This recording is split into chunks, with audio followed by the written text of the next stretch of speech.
I'm Dennis Watkins, Trumbull County Prosecuting Attorney.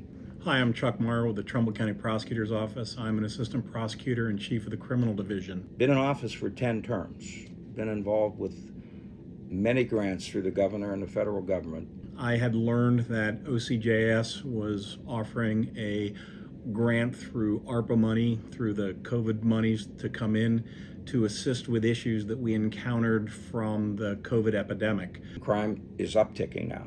And I think that we have tried more cases in the first quarter of 2023 than we tried during the COVID pandemic. We are seeing repeat violent offenders and repeat offenders continually going through a revolving door and coming back. I just obtained a sentence on a gentleman that committed an aggravated robbery at gunpoint of a local Dollar General. He and a co-defendant went into a store, pulled a gun on the clerk, threatened to shoot her in the head, for over $700. Well, this guy has previously spent 5 prison sentences. He'd been to prison 5 separate times, all for less than a year at a time or 2 years. Go in, go out, go in, go out. Our concern is that we don't forget that incarceration is necessary treatment for the worst of the worst. And that's why this grant is important, because it's focusing on repeat violent folks. We didn't feel that we had the resources necessary or the time available to dedicate to each of the more serious crimes. We had 20 attorneys 20 years ago. We have 15 today. One of our recent cases, 3 defense attorneys, 1 prosecutor. The private sector pays more money for law firm attorneys.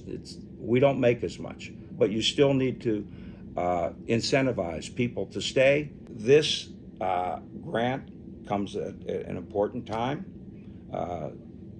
We've hired a seasoned prosecutor. With the addition of Kevin Trapp to the staff, it's going to help allow each of us the opportunity to focus more on those cases as we prepare for trial, to make sure that we're ready and to ensure the victims are protected and their rights are advanced. With the advent, or with the ramping up of Marsy's Law into this, victims have rights that have been established to them constitutionally, and so we want to protect those victims' rights. And included in that is getting the cases to trial in an expeditious fashion, getting them peace of mind knowing that we're willing to prosecute the people. We're also going to add an investigator who have some experience with computers and websites, and to develop more of an informational network to better improve communication as to what's happening with our courtroom cases now, and also with the parole hearings that are going on. The thought is that if the public sees that we are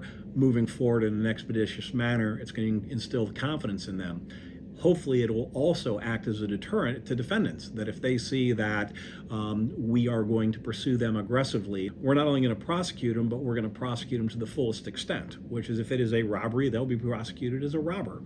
And those carry much more significant sentences. I thank my assistant here for doing the legwork, getting the numbers to show that the need was there, and I thank the governor and Office of Criminal Justice Services for the opportunity, and we're going forward.